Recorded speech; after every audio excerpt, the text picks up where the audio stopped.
Scientists may finally understand the mechanism behind solar flares. Flares can occur on their own, or be accompanied by powerful eruptions of plasma, charged gas, from the sunday.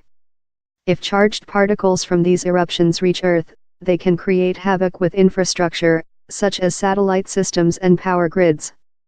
Now, researchers in France say the interaction of distinct magnetic structures controls these outbursts from our star. Generally speaking, solar eruptions are caused by a sudden, violent rearrangement of the Sun's magnetic field. At a deeper level, the process is controlled by two types of structures that form in the magnetic field of the Sun: ropes and cages. The rope is confined within the magnetic cage. If the cage is strong, it can contain the rope's contortions, but when the cage is weak, an eruption can take place. The important point is that we got information on something we didn't expect to be playing an important role.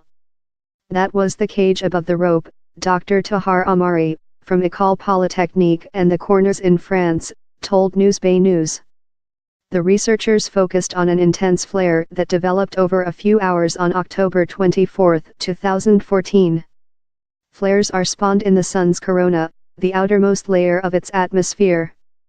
But, for reasons that remain unclear, the corona is much hotter than the surface, inhibiting scientists' ability to study the magnetic field here. Instead, the researchers used data from the photosphere, the Sun's surface, to reconstruct what was going on 1,690 kilometers above in the corona.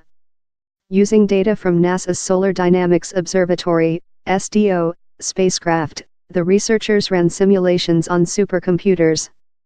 They found that the rope had insufficient energy to break through all the layers of the cage, snuffing out the possibility of a CME.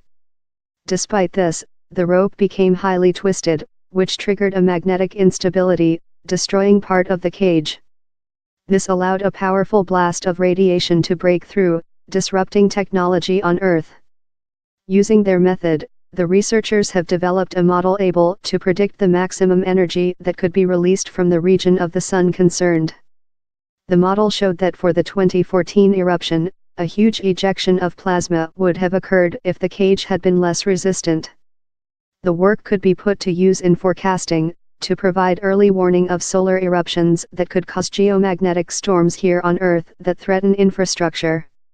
We're working on using it. You have to face practical issues.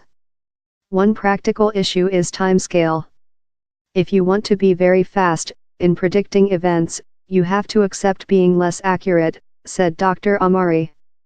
Dr. Amari is involved in a project to understand the origin and propagation of CMEs through space, in an effort to improve predictions.